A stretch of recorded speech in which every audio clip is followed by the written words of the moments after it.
Hi and welcome back to FindersBeepers History Seekers in a lovely spot, but maybe not so lovely as you think. So I'm here with Bear's in the car, and we are not far from Ayr. We're sort of between Stranraer and Ayr up in Scotland. Now this place is somewhere that's pretty gruesome, to be honest with you. Stuff that's happened here over the years is pretty damn terrible. Now I've only got an hour and a half to get to where I need to go and get back again, because one, the tide's coming in, although it looks pretty far in already, and two, it's gonna be dark soon. We've got about an hour and a half till the sun goes down, and I do not want to be down there when it's dark.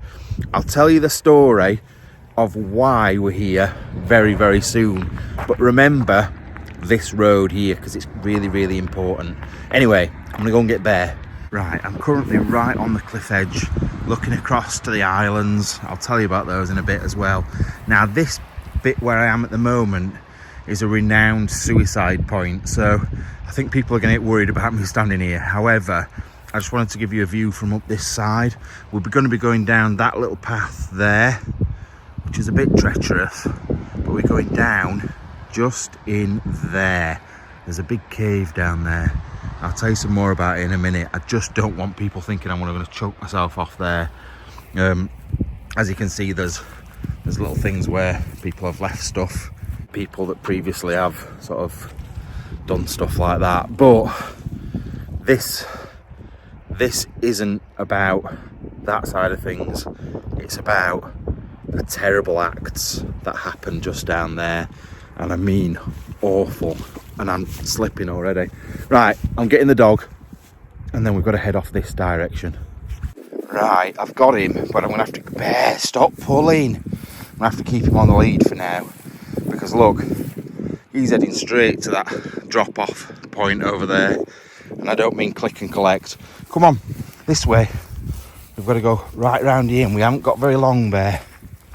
As you can see, it is definitely a bit of a death trap, and that is why I don't particularly want to be walking along the edge of here when it's pitch black. But we've not got very long, like I said. It heads up here, but the thing is, there's a fence round everywhere else and barbed wire, as you can see over there. So this is why we've had to come this way round. So the busy main road you can hear next to me has always been a major trade route between Stranraer and Ayr, and further down the coast as well. Now, the person that lived in this cave, yes, somebody lived in this big cave that we're going down to. In fact, quite a few people lived in it, knew that, and they used to hijack people. Now, they didn't do it for money, and they didn't do it for like a highwayman would. They did it because they were a cannibal. Down in this little valley down here, next to the water, lived Sawney Bean. I know it's a really strange name. I think he was called Alexander, but he was locally known as Sawney Bean. I'll put the spelling down in the description because it's a very, very odd name. He lived with his wife and his 25 children. 25, the dirty little gets, down in the cave, which is directly underneath us. And they lived down there, and they made their way up to the road behind us to grab hold of unsuspecting travellers and merchants and brought them down here, murdered them and ate them. And as far as I'm aware, he's the only known cannibal in Scotland. In fact, maybe in the UK altogether. Now, I think it was back in the 1500s, but I will have to check that for you in a minute. But it's not like in the 1990s or anything like that. It is quite a long time ago. But in the UK, it's pretty much unheard of, anything like that. So he's built up quite a bit of a, I was going to say a cult following, but you know what I mean. Now I swear Bear is going to put, you can hear birds down there, and he's like, yeah, I want to chase after them. He's going to pull me off this cliff in a minute, I am going to take him off his lead, but only when we get on that little downhill slope there, so he can't really get to anything, because he is scaring me to death at the moment, because this is so steep and such a big drop at the other side of there. That's where we were a minute ago, up on the edge of that drop there. It is quite cold and quite windy today, but it's still absolutely beautiful. So Alexander, or Sawney Bean, used to live down here with Black Agnes Douglas, who was his wife. I think it was more of a common law wife rather than an actual marriage. Now, she'd got a reputation of being a bit of a nut job anyway. So when the two got together, people locally started to talk. His dad was just a hedge cutter, and oh god, I am going to fall down here. I wish you could see how steep it is. I hope I can get back up. His dad was a hedge cutter and just a local tradesman, really, like someone that did bits and bobs all over the place, and he was quite upstanding in the community. So, oh lord, I don't know why I've decided to look at the camera and talk and look down at the same time. It just doesn't work. Look at this. I wish you could see how much that goes downhill. It is so steep and it just doesn't show on here, and I am going to slip. 100% gonna slip. Bear's all right, don't worry about him. But yeah, we're making our way down there anyway. Now, the attacks did start off as robberies because Sawney and his wife came down here, down this track. They must have they could have chosen a better place to live. Down this track, and they couldn't get jobs, they couldn't get work. Sawney had tried to take up the same job as his father and failed miserably, couldn't do it. So therefore,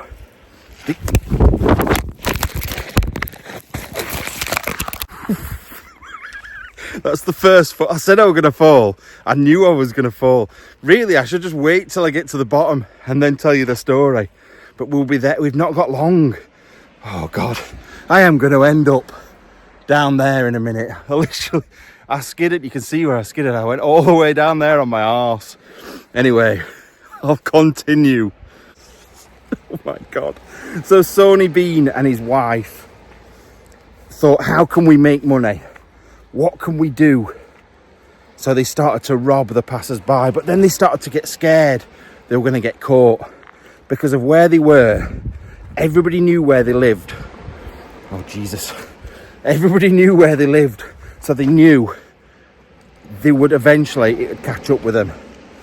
So then, instead of just stealing their money, they started to kill them.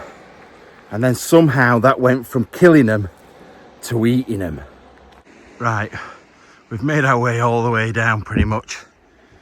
Just this last little bit to go. Now, Sawney himself was reputed to have eaten 1,000 people.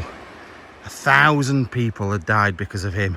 But his mini clan of children, his wife, and then his children's offspring had killed up to 5,500 people walking by.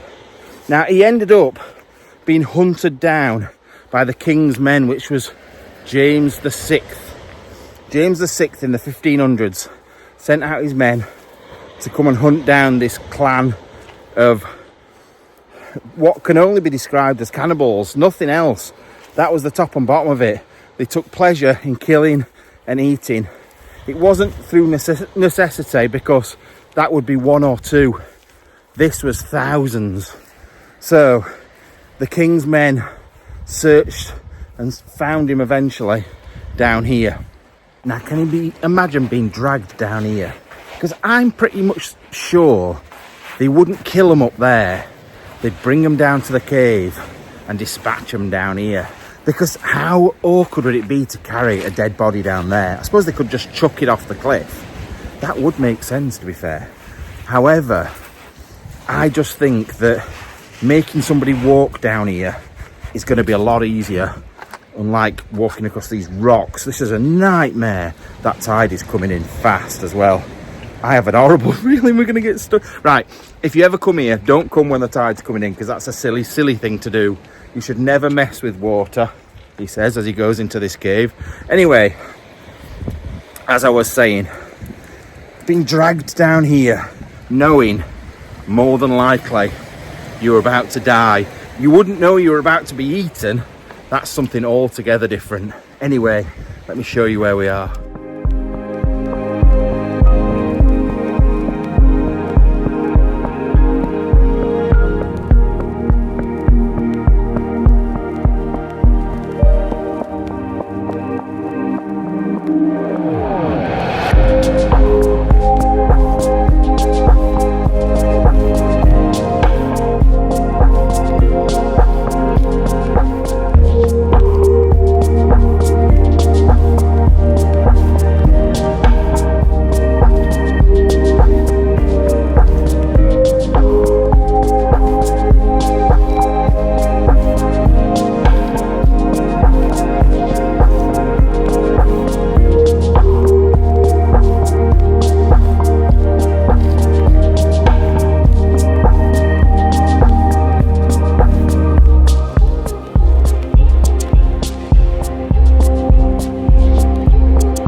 Actually, the tide's on its way out, not on its way in, because it is quite wet up here and the cave is up there, so I'm really hoping we're not going to get trapped up here.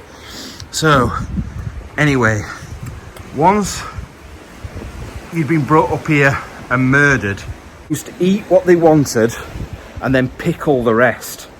So they'd pickle all the meat, and anything left over, like the bones, they would stick in barrels and throw out to sea. Now, a lot of these barrels then smashed on the rocks, and the bones were found further down near the towns. And a lot of the locals presumed it was just animals that had killed the people that had gone missing. So didn't really think a great deal of it. But obviously, what was that noise then?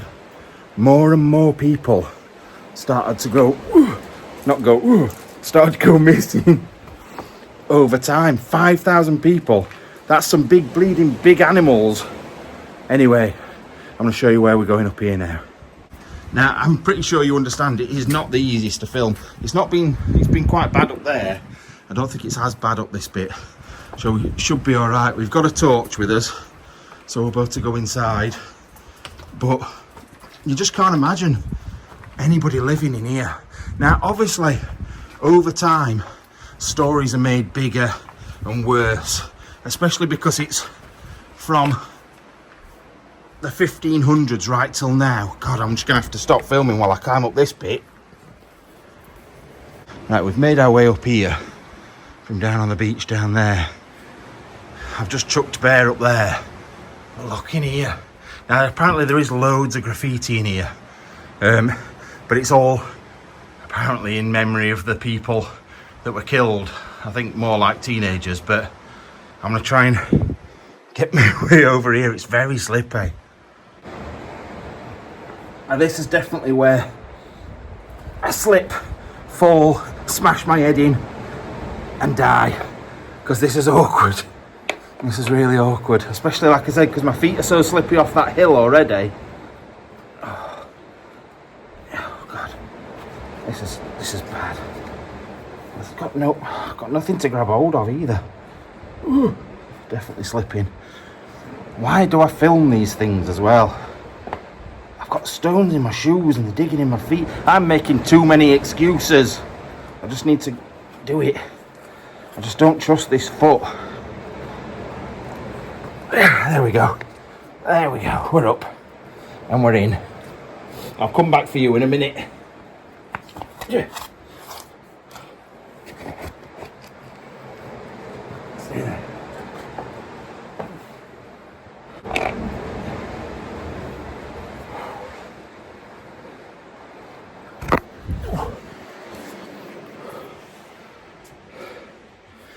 Right, that were hard work.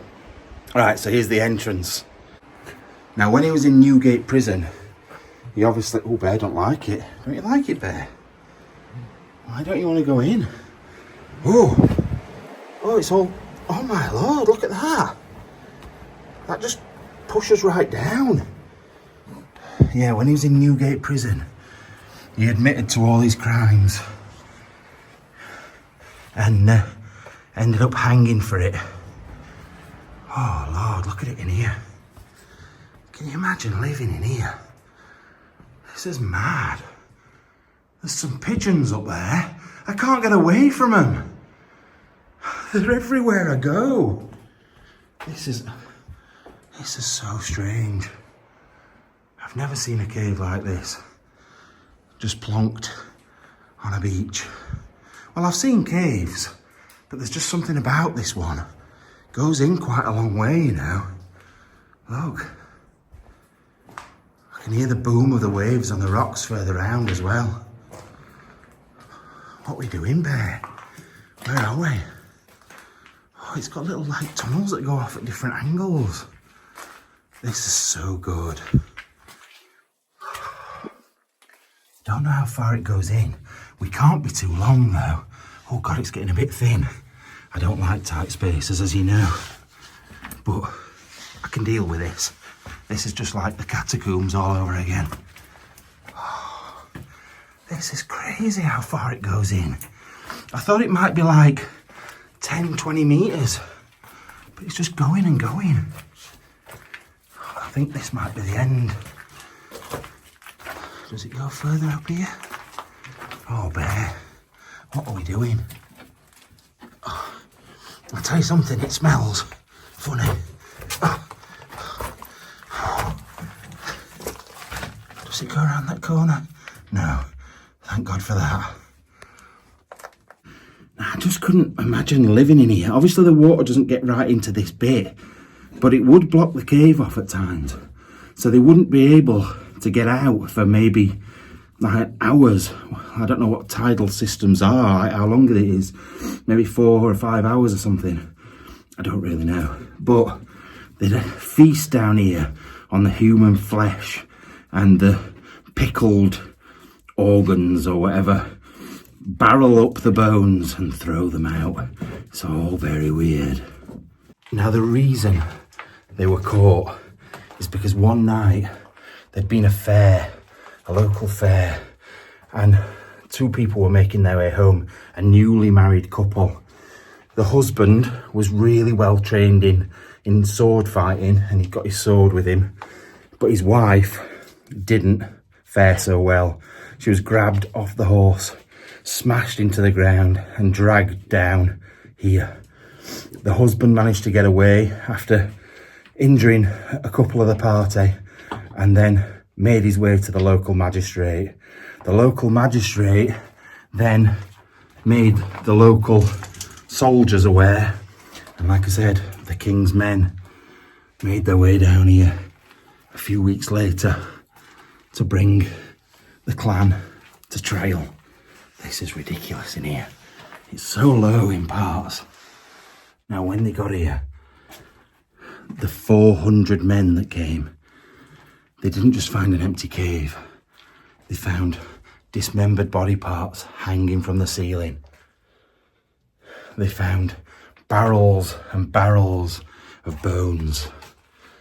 And they found the full clan sat there, covered in blood, eating their victims. Now there was numerous stories about them being taken to Edinburgh and then taken down to London. However, the trial and everything ended up happening in Edinburgh.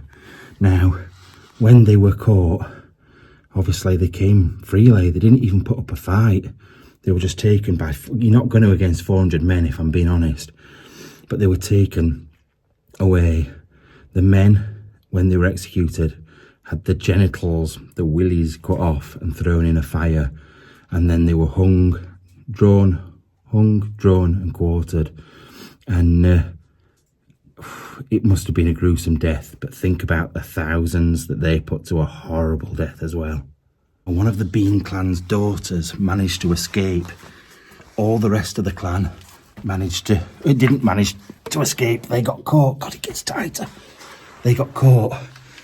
But she went and settled in the local village of Girvan. And the locals soon realised who she was. She buried a tree in memory of her father. And it wasn't very long until she was hung from that tree. So they all died one by one. Some from being burnt, the women burnt at the stake like witches. The men were hung or had their hands, genitals removed so they bled to death. But all met a terrible, terrible fate, which they all deserved. Now this place, we've just come back through there again. That's where we went a minute ago. I think there is another little cave, that little extension round here. I don't know if that goes very far. Oh, it's very thin. I don't know if I can... Oh, I don't know if I want to go up there. I don't like tight spaces at all, but I also don't know if I could get up there. I'll just smash my head on the roof. Looks like a skull up at the end. But yeah, I'm not even going to attempt to go up there for one reason and one reason only. Don't know if you can hear it, but I can hear bear, but I can also hear the waves quite loud and they're booming against the side of the cliff, which is quite worrying. Thought I could hear an helicopter then coming to get me. Anyway, I'm going to make my way back out, but it's amazing down here. And if you do get a chance to come, definitely do it, because it's spooky and knowing the story behind it, it's very freaky. But like I've said to you before, there's so many places knocking about in the UK that you just don't even know exist. What is this? Oh, it's geocaching. Scottish cannibal geocaching. Content's harmless. Oh God, is there like someone's hand in there or something? Right, better make it back out of this cave before we're unable to, really. I think we're all right. That tide is definitely coming in, but it's nowhere near the bottom of here quite yet. But obviously, round this corner will be where it's smashing against the rocks. Now I've got to get back over this, which isn't as easy. Oh God, ow, ow. Isn't as easy as it looks, because it's so slippy. Anyway, I'm just going to get my way down. Now, like most people, I feel like the sound of waves crashing on rocks is quite soothing. I quite like the noise. However, imagine if that's the last noise you ever hear. The boom of the waves against the edge of the cliff. And God, this is getting quite close. In fact, Bear is trapped on an island. Yeah, and the sound of the crashing waves outside. And on that note, I'm going to get away from the crashing waves and back to safety. Bear, are you staying here or what? I'm not throwing stones for you. You're gonna get killed. You're gonna get washed away, mate. Come on, we need to go. You coming or not? You coming? Come on then. Come on then. We've got to go. Oh, I know you like going in the sea with stones, but we can't do it today. We might get eaten. I was going to tell you what the islands were. So the little one over there is Ailsa Craig. And you can see Ailsa Craig Lighthouse every so often flash on the corner there. Just went off then. Let's see if we can zoom in on it. Yeah, there we go, look. Let's see if it flashes again. There we go. So that's Ailsa Craig. Then I think this side, this one's the Isle of Arran. You can just see in the distance there. I'm not sure what that one is. I can't remember. But I can see this, and I don't know if you'll be able to. I'll try and zoom in as much as I possibly can. Oh, you can, I think. You just see the darker shadow in the distance over there. That's Northern Ireland. Can you believe we can see Northern Ireland from here? on a grey day as well. I think that's pretty cool myself. But yeah, Isle of Arran, Northern Ireland, and Ailsa Craig. Now apparently when questioned about why he did it, he didn't really give a proper answer other than his favourite parts to eat were the breasts of a woman and the liver of a man. So next time you're eating a liver and onion sandwich, or you're having a good suck on your life's boobie, just remember Sawney Bean like that too. Right, I'm gonna go. It's been really good. I wasn't sure what it was going to be like. I didn't think it would go in as far as that, and I was really surprised. But it is going dark, and I really don't fancy climbing back up there in the dark. It was bad enough in the light. So I will see you soon. Thanks for watching. I'll see you next time. Right, I am back home. However, something happened after I filmed this. So I was walking back up the hill and a man came down. Now, if you remember, I've just said I thought I heard a helicopter, and a helicopter went over at the same time. And basically, somebody had reported me standing on the edge of the cliff, thinking that I was going to jump off. Now, I was worried that somebody might think that, but they actually did, and they got someone to come out and check to make sure I was okay, which is really nice, to be fair. But it was a bit embarrassing when I was like, no, I've just been down into the cave. I felt like I'd wasted a lot of people's time, but it is what it is. I'm not dead. I haven't jumped off, but there we go. Anyway, thanks for watching the video, and I'll see you soon. Bye-bye.